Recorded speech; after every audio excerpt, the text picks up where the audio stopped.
Ce podcast met en lumière une des entrepreneurs ayant suivi le programme Les Audacieuses. Il accompagne des femmes entrepreneurs qui montent des entreprises sociales. Rendez-vous en fin de podcast si tu veux en savoir plus. En attendant, bonne écoute. J'ai des souvenirs sur la question. C'est quoi la question? C'est quoi le problème? Vécu. À chaque galère, des apprentissages. Vécu, des retours d'expérience pour gagner du temps et de l'énergie. Bonjour, je m'appelle Anaïs Georgelin, j'ai bientôt 29 ans. Et moi, je suis Marianne Figarol et j'ai bientôt 30 ans. On a cofondé So Many Ways en 2016, on va dire, le point de départ. La mission de So Many Ways, c'est de permettre à chacun de trouver la place où il pourra s'épanouir et créer de la valeur à chaque étape de son parcours professionnel. Aujourd'hui, on a accompagné depuis début 2016 un peu plus de 1500 jeunes dans nos ateliers et nos événements. Et puis, on a collaboré avec différents partenaires. Notre partenaire historique, c'est Orange. On a travaillé aussi avec l'APEC, les missions locales, comme tu le disais, Anaïs, pour arriver à co-construire les accompagnements de demain. Et puis, dans les écoles, c'est le pôle Léonard de Vinci qui nous a fait confiance en premier, qui est à la Défense et qui regroupe plein d'écoles différentes. La question. Comment réduire ses coûts au lancement du projet ? Le vécu. L'histoire de So Many Ways, elle est complètement liée à ça, parce qu'on a démarré avec rien du tout. 0 €. On était jeunes, on n'avait pas de capital à investir dans cette entreprise, on n'avait pas d'économie et on n'avait pas de famille qui nous a donné de l'argent pour démarrer. Donc on a vraiment démarré avec 0 €. On n'a même pas démarré avec une idée, on a démarré avec un problème qu'on avait envie de résoudre. Ça veut dire que c'est même trop tôt pour aller chercher des gens qui puissent financer ta solution, puisque t'as pas encore la solution, t'as juste le problème. Premier apprentissage. Pour lancer ce projet, ce qui était le plus important pour nous, c'était de sécuriser un business model personnel, finalement. Là, on n'a pas le même, donc on va peut-être pouvoir vous donner différentes idées. Moi, j'ai démissionné de mon dernier poste, donc je suis partie sans aucun droit. J'avais négocié juste 2 mois de salaire, donc autant vous dire que j'allais pas très loin. Et donc, avant de lancer effectivement So Many Ways, j'avais déjà cette fibre, l'entrepreneuriat. Je pense que c'est dans les tripes. J'avais ça en tête depuis longtemps, mais je ne trouvais pas à ce moment-là les moyens de démarrer en fait. Et donc, j'ai commencé par travailler en freelance. J'ai eu quelques petites opportunités qui m'ont permis de commencer à avoir des revenus de manière indépendante. Et pendant 1 an, j'ai fait ça. J'avais cette idée en lame de fond qui mûrissait, qui se déformait, qui avançait. Et un jour, j'ai eu la chance, au bout d'1 an, de signer une grosse mission qui me donnait de la visibilité et qui me permettait de m'assurer un revenu suffisant en travaillant 4-5 jours par mois. Et là, je me suis dit, banco, c'est le bon moment, j'ai 1 an devant moi, c'est le moment, faut y aller, quoi.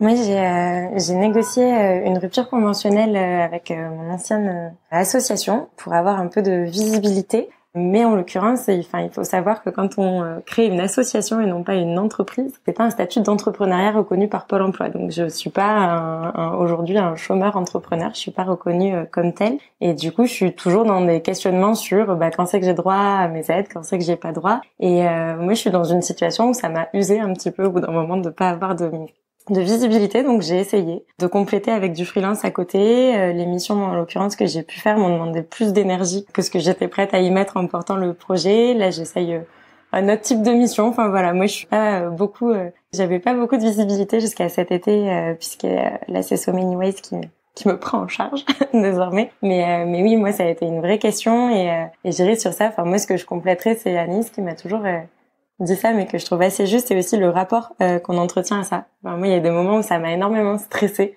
où ça m'a angoissée, et où du coup j'ai cristallisé sur ça, et où ça m'a pris beaucoup d'énergie, et des moments où j'ai réussi à me dire, ok, comme Anaïs me le disait, les sous, on les trouvera toujours, donc décrispe-toi sur ce sujet. Et c'est vrai que les choses se passent beaucoup mieux quand on n'est pas tendu sur le sujet. Deuxième apprentissage.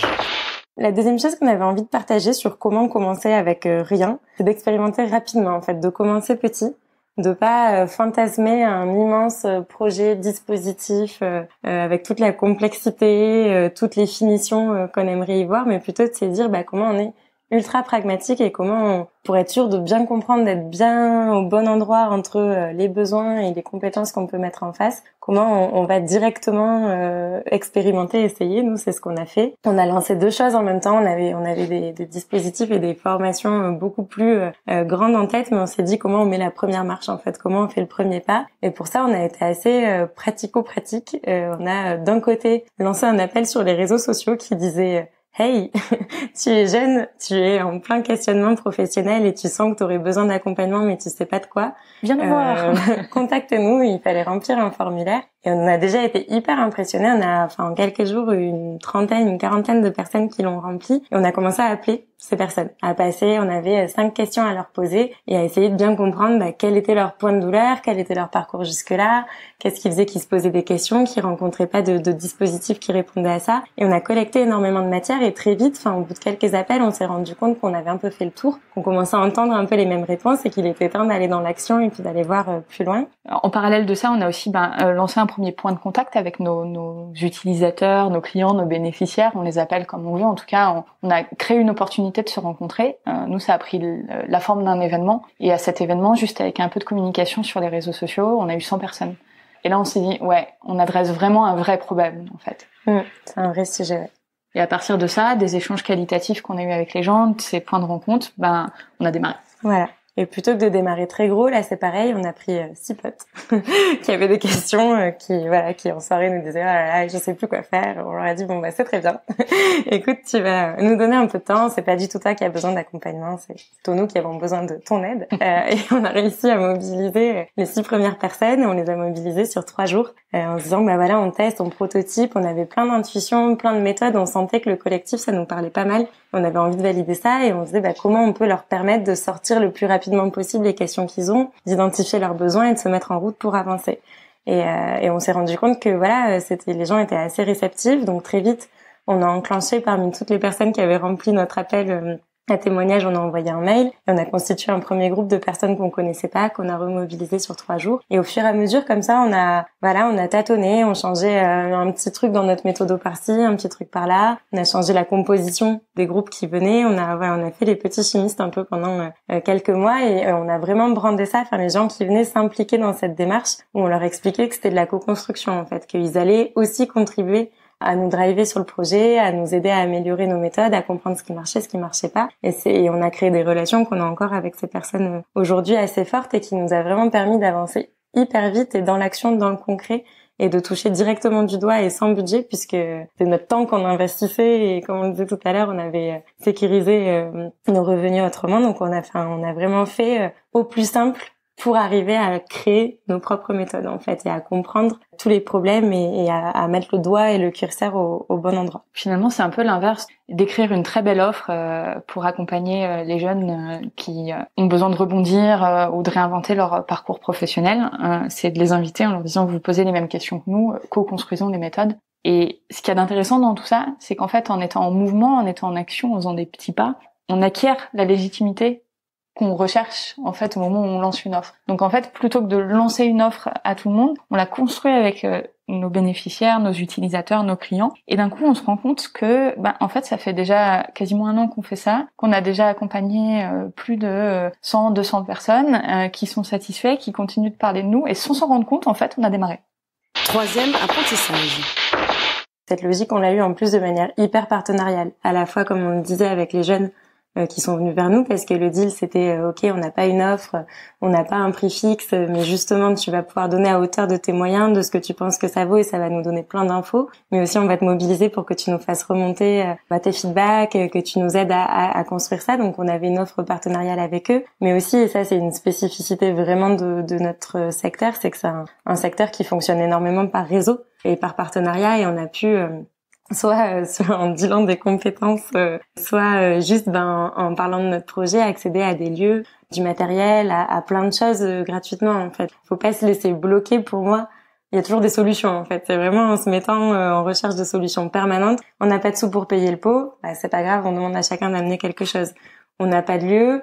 Ok, on a fait tout notre réseau, il y a aucun des lieux qui est dispo, c'est pas grave, on y va au culot, on propose de pouvoir mettre nos méthodes à dispo, animer des ateliers pour les équipes, c'est ce qu'on a fait avec la ruche par exemple, une fois qu'on a quitté la ruche, continuer à bosser avec eux et on a dealé que nous on leur faisait des ateliers pour leurs équipes et qu'en échange ils continuent à nous mettre les lieux à disposition. Et c'est plein de petites choses, mais quand on est en mode créativité sur ces choses-là et qu'on voit pas de problèmes mais juste des choses à dépasser, on se rend compte que ok, ça demande de l'énergie, ça demande d'oser, mais ça demande pas forcément d'argent. 4e apprentissage. c'était vraiment de penser aussi à valoriser le processus. Nous, on a compris énormément de choses en avançant. Et ça a de la valeur, en fait. Cette démarche expérimentale, la démarche où on tâtonne, c'est là qu'on comprend énormément de choses, qu'on va comprendre en profondeur et dans l'action le problème de société qu'on adresse. Et du coup, Anaïs en disait un mot tout à l'heure sur les offres entreprises et sur ce qui, chez notre compréhension du rapport au travail des jeunes, pouvait intéresser les entreprises. Pas que, c'est aussi vrai pour les acteurs de l'accompagnement, de l'insertion. C'est aussi vrai pour les écoles, c'est qu'aujourd'hui, on défriche en fait un sujet.